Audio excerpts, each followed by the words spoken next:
But first to our top story, a Fox News exclusive interview with Ukraine's President Volodymyr Zelenskyy as Russian forces pound targets across Ukraine, taking aim at supply lines in the west and intensifying attacks in the east.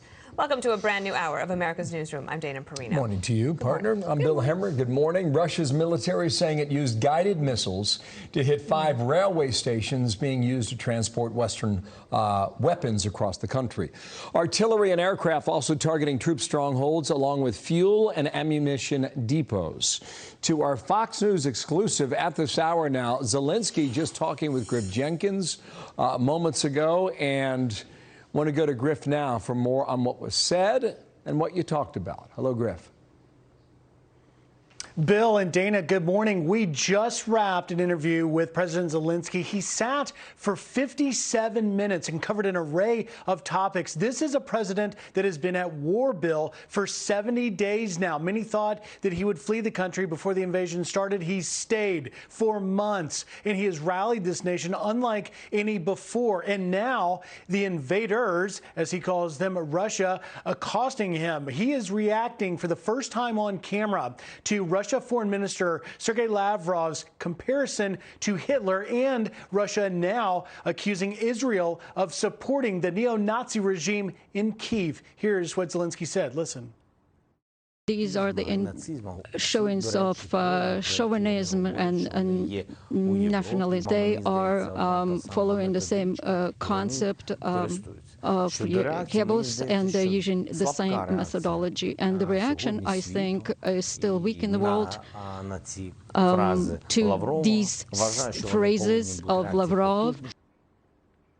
He also said that world leaders every year on Holocaust Day say never again. Well, now they need to be louder in saying that based on what's happening here. And we talked about a lot of other things as well, Bill and Dana, to include the U.S. now chairing the UN Security Council. He wants to see them to do more. He says he wishes that they could have stopped the war. They haven't. They need to do a lot more. And he says, by the way, he still needs more weapons. That's just some of what we talked about.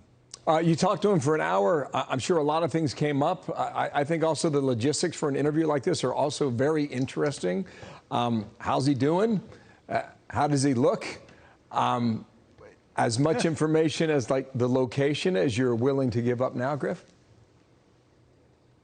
Well, we spoke at the presidential compound, and he looked remarkably fit, and not that you would expect a president who's been at war for 70 days to look. He was very sharp, on point. He was friendly, talking, conversing with my entire team. It's a 3-camera interview, very involved, and he gave us all the time we possibly could have wanted. But remember, he's also dealing with perhaps one of the worst atrocities being committed at this very moment in Mariupol, that city in a dire situation. We asked him about Mariupol and what was going on right now. For an update, he says, of course, that 100 or so have gotten out, but it appears that things may have been stalled. Here's some of what he had to say about Mariupol. Listen.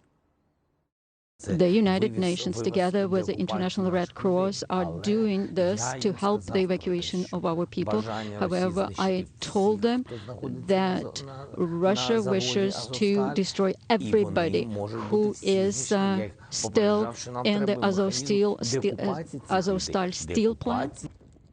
So there's no indication that anyone else has gotten out in the last 24 hours. We've been checking for any UN or Red Cross updates. There are none available at this moment. A very interesting exchange as well, Bill, when I asked him about May 9th, U.S. and Western intelligence suggesting that Putin may declare war on May 9th, may use that date, which is Victory Day in Russia, to do just so. He said it wouldn't change a thing for us, but should Russia choose to claim Mariupol as a victory of sorts, and even had some sort of commemorative parade of sorts, that while Russia might call it a victory, the rest of the world will always look at Mariupol as an atrocity and war crimes that are being carried out. Wow, great stuff. Thank you, Griff, for bringing that to us today. Griff Jenkins live in Ukraine. Thanks.